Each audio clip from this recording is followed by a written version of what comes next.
Question क्या कह रहा है?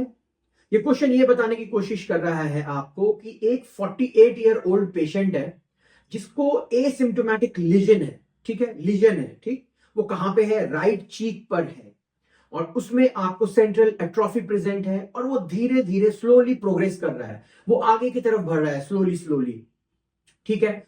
और ये कितने दिन से उसको हुआ है? 2 साल हो चुके हैं। 2 साल से उसको ये चीक पर स्लोली स्लोली लीजन आपका यहां पे ग्रो कर रहा है, ठीक है। उसके बाद क्वेश्चन ये कह रहा है कि उसका चेस्ट एक्सरे कराया गया, ध्यान से। सेकंड डायग्नोस्टिक टेस्ट क्या कराने की कोशिश की गई है क्लिनिशियन की तरफ से? उसके चेस्ट एक्सरे कराया गया है। चेस्ट एक्सरे जैसे ही वहां पे कराया है तो वहां पे क्या पाया गया है? एपिकल कैल्सिफिकेशन पाया गया है, apical calcification. So, what is the best test to confirm the diagnosis? Remember this line and this word.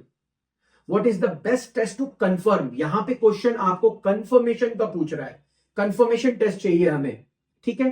So options क्या क्या है आपके? सबसे पहला ऑप्शन है पीसीआर का, दूसरा ऑप्शन है आपका प्रोब टेस्ट का, तीसरा ऑप्शन है स्लिट स्किन स्मेयर का, चौथा ऑप्शन है आपका मॉन्टुक्स टेस्ट का। तो क्या आपको कुछ लग रहा है ये जो लीजन है ये किसके तरफ आपको डायग्नोसिस लेके जा रहा है? कोई एक स्पेसिफिक क्लास की तरफ,